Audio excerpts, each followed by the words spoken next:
Жәйін сыры, қышын оқ, аңа шулай яқшырақ. Кім бұ? Білесізме, достар? Дұрыс!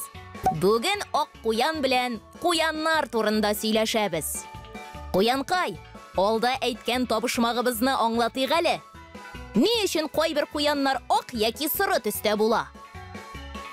Ел фасылына қарап, йырткычлардан қашар өчен без янабызны ак яки сыры төскә кертә алабыз. Қызық! Қуянқай, син бик тиз йөгерәсең дә бугай әле. Алгы аякларыбыз арткыларыннан 2 тапкыр ызынрак. Шуңа да без бик хәрәкәтчән, хәтта 70 км/сәгать тизлектә йөгерә алабыз. Һәм бик шәп сикерәбез дә. Сез коры җирдә генә яшисезме?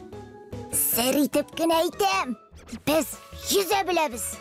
Коры җирдә яшәсәк тә, кирәк була калса, йырткычлардан качу өчен суга сикерәбез. Шок каттырдың, Куянкай.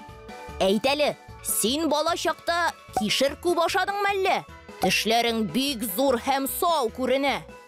О, кишер ашарга бик яратабыз без. Галим, безнең бит тешләр гомер буе үсә. Аларны кайрап тору өчен без гел ката әйбер кимерәбез.